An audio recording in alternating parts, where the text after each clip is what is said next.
If you want to speak to as many Americans as possible, all at the same time, then nothing tops the day of the Super Bowl, when tens of millions tune in to watch not just the NFL championship, but the messaging that surrounds it.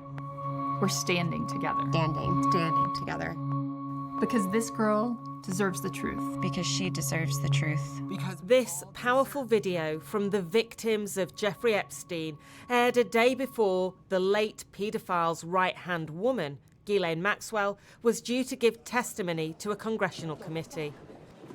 But Maxwell's deposition was over almost before it started because she pleaded the fifth, her right to remain silent, annoying the committee's Republican chair.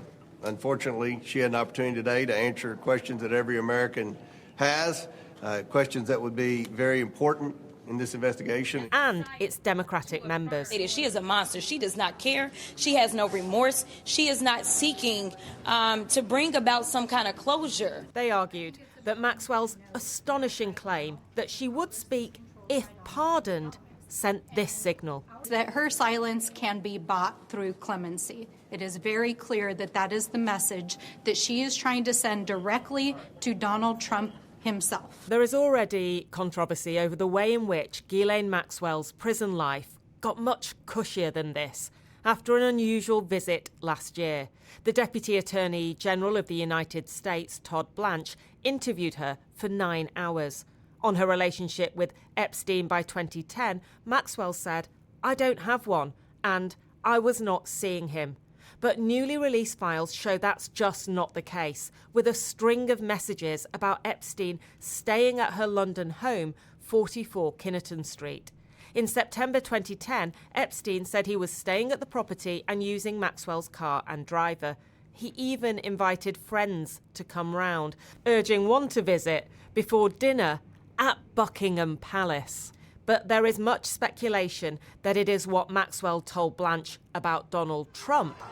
The president was never inappropriate with anybody. In the times that I was with him, he was a gentleman in all respects. That resulted in her being moved to a minimum security setting. Ghislaine Maxwell, we know from the Epstein files, didn't tell the truth. She got moved to an open prison. Now she's asking for clemency to speak at all. Was it a mistake to move her to that prison? Should she be moved back? I don't know the rationale for moving her from one prison to the other. When we met with the survivors of Epstein, it was pretty clear, according to the survivors, that Maxwell was a very bad person, and she committed a lot of crimes. I personally, for the reasons you just stated, don't think she should be granted any type of immunity or clemency. Last week, Donald Trump made clear he was fed up with this scandal. I think it's really time for the country to get onto something else, really. Now that nothing came out about me. Last night, he was more focused on the Super Bowl's halftime show than the message from Epstein's victims. He called this celebration of Latino culture by the singer Bad Bunny absolutely terrible and an affront to the greatness of America. Just a week after the Puerto Rican rap star criticized Trump's immigration policy. The Epstein files could possibly bring down a British Prime Minister. Why do you think that is happening there, but it's hardly politically hurting an American president?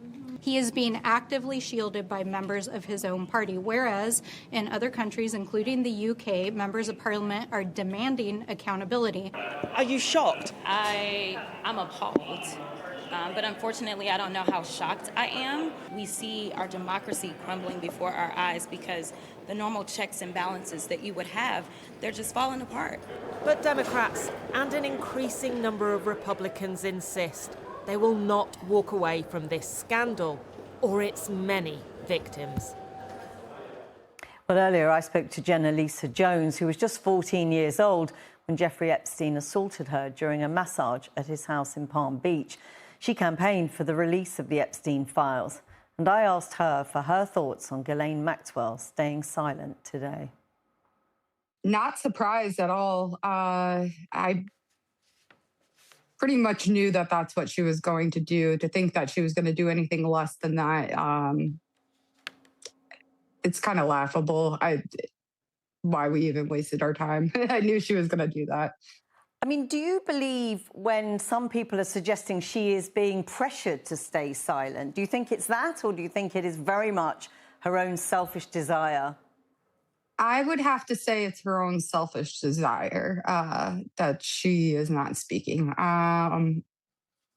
She knows what she's doing. I think she's trying to figure out a loophole on how to get out of her jail sentencing. I think that's her only focus right now, and that's why she's not going to speak. I mean, many of the committee members seem to agree with you, saying that what she's doing here is this is all part of her sort of campaign for clemency.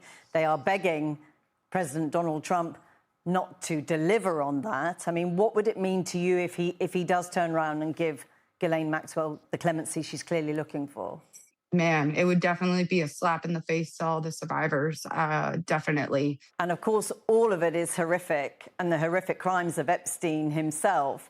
But I wonder, is there anything about the fact she is a woman who enabled this to be done to young girls and other women that sits with you? It's honestly really shocking that she was such a horrible person, like, and was so involved with this and was okay with it, because usually women protect other women. It's really sad, because it just made it easier for her to gain trust with the girls because she was a woman. So you can't trust anybody anymore. You'll be aware that many things are moving quite quickly on this side of the Atlantic. Today, the Prince and Princess of Wales, through a spokesperson, said that they were deeply concerned about the Epstein revelations, and they remain focused on the victims. Is there more they could do for the victims when it comes to the former prince, Andrew? I definitely think he needs to be testifying over here. He deserves to give us that. He should be helping us take down other people. But I do want to thank you guys, because it is amazing how quickly you guys have been holding these people accountable. It truly means a lot to us. And just returning to that committee hearing, Ghislaine Maxwell not speaking. The committee members say they're determined to keep going to get to the truth. How confident are you that that will happen? I've lost a lot of faith in this, and how this has been handled. So it's really hard. And I can only speak for myself, that I pray and I hope they do, and we can get this done. But I don't know. I just don't know anymore. I keep going for the next generation, for my own children, other people's children. This is horrible. This is horrific. The details that are coming out on this. We should be very concerned, and we should be taking these people down. I mean, this could be your kid next, and don't ever think that that couldn't be. Jenna Lisa Jones, thank you very much for talking to us today. Thank you so much for having me, guys.